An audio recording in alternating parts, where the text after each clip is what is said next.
I'm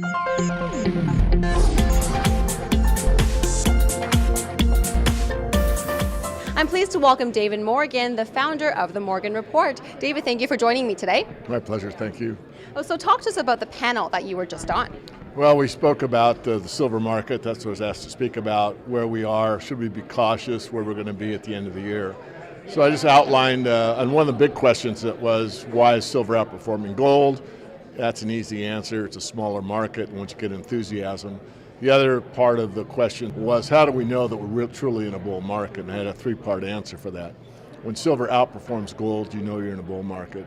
When the shares outperform the metal by a factor of like 3 to 1 or so, that's also a reassurance. And the last one is it real or not? And that question means, is there true volume or not?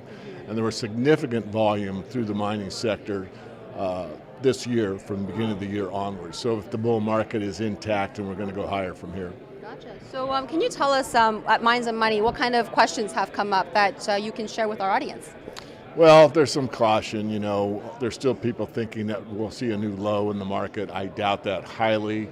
Is it possible? Yes, but very, very remotely.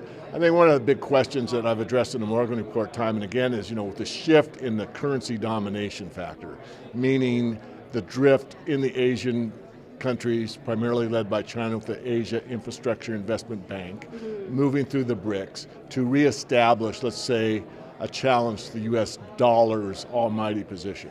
And this is coming to the fore with the SDR becoming, the yuan becoming part of the SDR at the end of this month. So we addressed that in our latest report and beginning questions on that, because a lot of people think it will be a ho-hum, not a big event.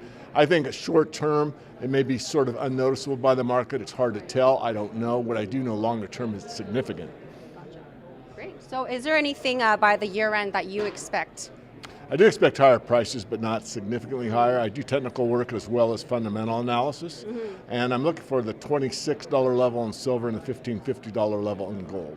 Once those are breached to the upside and they maintain those positions or higher, then we're going to see the public come back in the market. Unfortunately, the public doesn't necessarily buy low and sell high.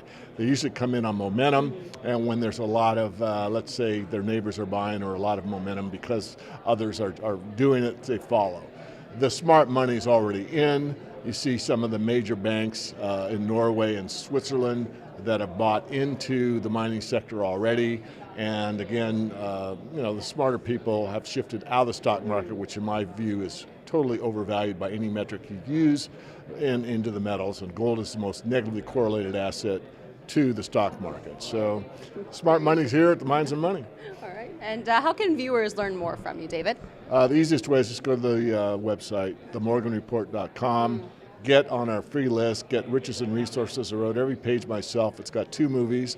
One is about the end of the Age of Empire called The Four Horsemen film, and the last one is called The Empty ATM, which is what happened during the currency crisis in 2000-2001 in Argentina. Both are worth watching, especially for those that are really not sure what's going on in the global economic system that is changing, and it's going to be changing more rapidly. All right, well, David, thank you so much for your time. My pleasure, thank you. To watch more expert videos like this one, be sure to check out more videos on Small Cap Power.